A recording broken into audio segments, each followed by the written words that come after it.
whatever you thought of the Patriots yesterday, you still think of the Patriots today. They got a big win. Treveyon Henderson got a big carry load out of this. If you thought they were going to be the first seed in the AFC, they did nothing to change your mind. If you think they played a soft schedule all year and beat up on a bunch of nobodies, they did nothing to change your mind. The reality of it is the Patriots won, and that's important in the modern NFL, but I don't know that we actually learned anything. No, and look, what I learned is that the Patriots didn't play their best and cleanest brand of football. Of course, they only put up about 336 yards in totality. That's not great. 5.4 yards per play. They had the missed field goal. It was not the perfect game. It was not an A+ game from the New England Patriots. But what I learned was that the Patriots don't need to play a perfect brand of football in order to be in total and complete control of a game. And I know it's the Jets, the crummy, crappy New York Jets. I get that. Not every team in the NFL needs to play an A+ brand of football in order to beat the New York Jets. But I learned that about the Patriots, that it wasn't just, okay, we didn't play our best brand of football and we just barely skated by. No, it was, we didn't play our best brand of football and we were in control from the very start of the game.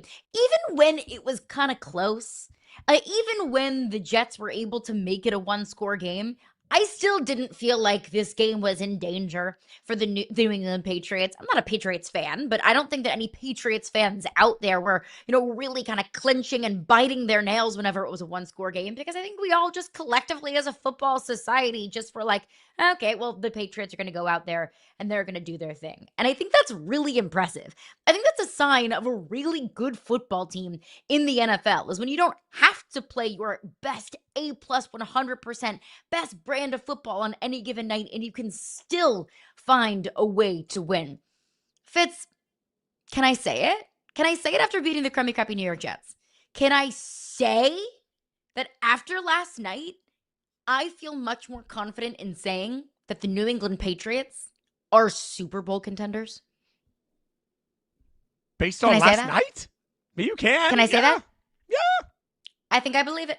I think I'm buying into it. I've been flirting with the idea of calling the Patriots a legitimate Super Bowl contender over the last couple of weeks. I just couldn't quite get there. And I didn't know what more I needed to see from Maye or the emergence of Treveyon Henderson over the last couple of weeks. I don't know what was holding me back, but there was just something that I thought, I just don't think this team is there quite yet. And now I think I'm ready to say it. I am ready to finally let my freak flag fly. The New England Patriots are a Super Bowl contender.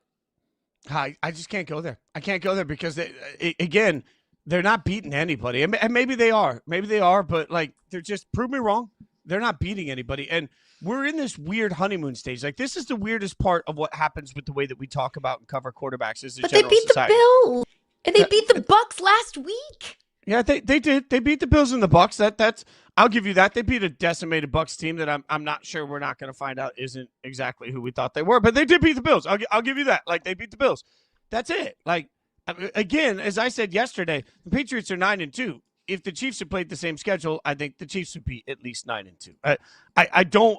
For me, there's just so much left to see in this team against a great team. Right now, you say they're a Super Bowl contender. Right now, if I had to bet my house against the Patriots, against the Bills, or the Chiefs, or the Ravens in the playoffs, I would not bet on the Patriots. And maybe that'll change. And Maye has certainly been one of the best stories in the world. This is what we do. We fall in love quickly, right? And then that love sort of gets a little weird because Maye's in the acceleration stage. So what happens in the first few stages of a quarterback is everybody says, oh, my God, we've got one. We are a contender. This is great. And then all of a sudden, 4, 5, 6 years in, when they haven't been able to topple Mahomes, then it's this guy's a bum and he can't win the big game. So we're on this ascent, which is going to be particularly weird in New England, where the ascent is always going to make you compared at some level to Tom Brady, which is just an impossible comparison to have. But I feel because it's Maye's ascension and because it looks so clean, and I think Josh McDaniels is doing a really good job of calling plays for Maye. They're on the same page. They're speaking the same love language.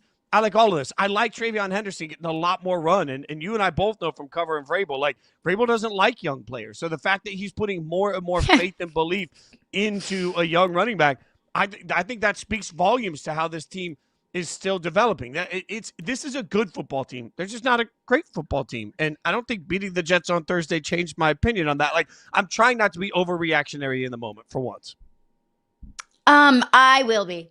Okay. I will be. The one thing about me is I'm going to overreact and I will live in the moment. And I appreciate you keeping me grounded. What more do you need to see? Because I think trying to just hypothesize in my head of how did I get here? How am I ultimately kind of pushing myself, putting the Patriots in the same conversation that I am the Chiefs and the Bills and the Ravens? A big part of it for me is the emergence of Treveyon Henderson. You bring up, Mike Vrabel doesn't love to, play young players, but we've seen pretty good running back play under Mike Vrabel. Let's not forget a guy named Derrick Henry ran for 2,000 yards when Mike Vrabel was the head coach of the Tennessee Titans. And I know Mike Vrabel doesn't call offensive plays. I know that, but it's still the same kind of philosophy overall that Mike Vrabel wants to take care of the football. He wants to run the ball. He wants to run play action. And the emergence of Treveyon Henderson, who now has 5 touchdowns, 4 on the ground and 1 through the air in the last 2 weeks. I mean, Treveyon Henderson opens up a completely new aspect of the playbook for the New England Patriots. He adds that next level that Drake Maye doesn't have to be Superman. Drake Maye doesn't have to get into shootout with the Patrick Mahomes and the Josh Allens and the Lamar Jacksons in the playoffs because they can lean on that run game. Now, I understand that it was the Jets last night. I understand that they've beaten up on the Saints and the Browns and the Titans. I get that. I understand that. But I do feel like this is a Patriots team. Treveyon Henderson is the perfect example of that. Is a Patriots team that's getting better week over week. And Drake Maye, that feels like it is unflappable. Drake Maye gets better week over week. Drake Maye has this sense of calm, collectedness, cannot be shaken that I think is really rare to find in such a young quarterback, but is a vital trait in a quarterback whenever you find yourselves in the biggest games of the season and the postseason. But to answer your question, what more I need to see, I need to know what they're doing on 3rd and 8 consistently over and over and over again. Who's their go-to guy? And I don't know. What's their go-to play? What's the go-to way they get themselves out of trouble? And I don't know that answer yet. I do feel like I know that answer. Can I ask you a question? Yeah. What's the Eagles' go-to play on 3rd and 8?